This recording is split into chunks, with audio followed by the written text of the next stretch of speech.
So the Cleveland National Forest is said to be one of those forests that you just pass through. I don't know if I've ever met anyone who has the destination of going to the Cleveland National Forest outside of those who live in the LA, San Diego area. So we get a lot of people who are, from major cities. We have a lot of people who love our trails. We have a lot of people who come out to recreate. It also presents the challenge of our trails being loved to death, but that's why we're here. We're here learning the skills necessary in order to maintain our trails in order for there not to be such an impact later on. The forest supervisor of all 3 districts within the Cleveland, when he first started this job, we met. A few months into his job, we took him on a walk. We went on a hike and we're kind of just looking at some things that we had done in town. And he's like, I realized that the Cleveland National Forest is an urban park. Equestrians, people trail running, people mountain biking, hiking. The impact in this area that wasn't planned initially for so many people.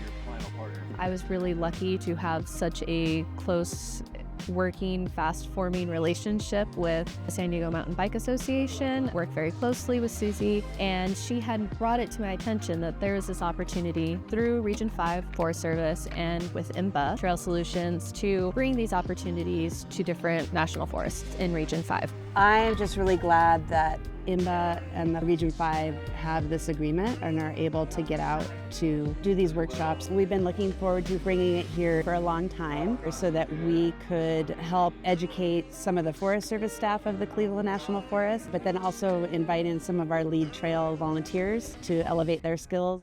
Where's the line hit him? We found the importance of having both the land managers and the volunteers is that our land managers, in the current economic situation, the backlog of trail maintenance there is that needs to be done, it's just beyond their ability to maintain those trails. So by kind of marrying the 2 groups together, we have an opportunity to bridge some of those gaps and create relationships where now we can come in as that force multiplier and create a bigger benefit and make their day-to-day job easier. I like hearing from other people's ideas and ways that they do things, because sometimes I see things from my own perspective, and even when I do the trail work, I try to see it from other trail users' perspective, but I don't ride horses, and I hike, but not as frequently. As we're talking about trail maintenance projects that we're proposing, it just puts us on the same page right away. And I think it breaks down some of those barriers that maybe a land manager might be a little suspicious. Oh, San Diego Mountain Biking Association, what do they want to come build on my trails? But by speaking that same language and being on the same page, I think we break down those barriers.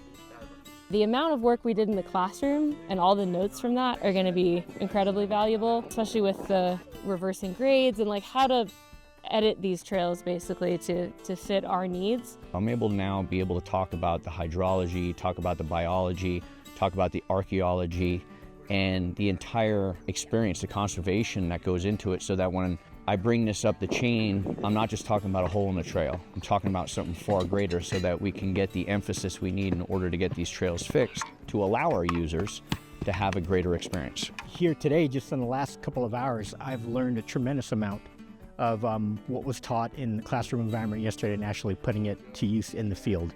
It's very different to see it slideshow and to actually have a tool in your hand and applying it out in the field. While they're tapping, Most valuable piece of information, if I'm going to be honest, it's going to be the clinometer tool. I've never used one before. I have attended a couple of other trail maintenance trainings, but I really appreciate the fact that our instructor, Chris, has kind of drilled that into our head that should be used, because a lot of the times I've seen, bad practice of simply guessing. And if we want to make sure our trails stand the test of time, then using the proper tools is definitely something that is valued. The content that Chris delivers is always really great, and he's really good at kind of understanding the audience that he's speaking to. And so his ability to talk to some of these guys that have been doing trail work either professionally or as a volunteer for a very long time. Some people have different ideas about how to do certain things on the trail. Getting everybody on those modern best practices is super important. Like, don't think about it the way it was 30 years ago.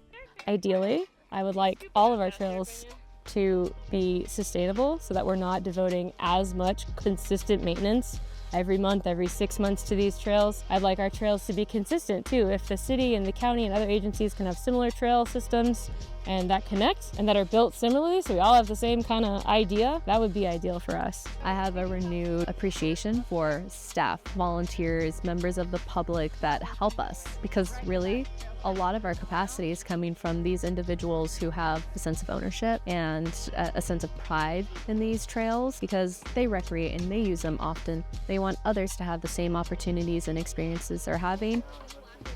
I have a lot of hopes for our trails, but I think my main one that I'm really looking forward to is to one day be able to simply maintain our trails in a cyclical manner rather than these big projects that we're currently doing.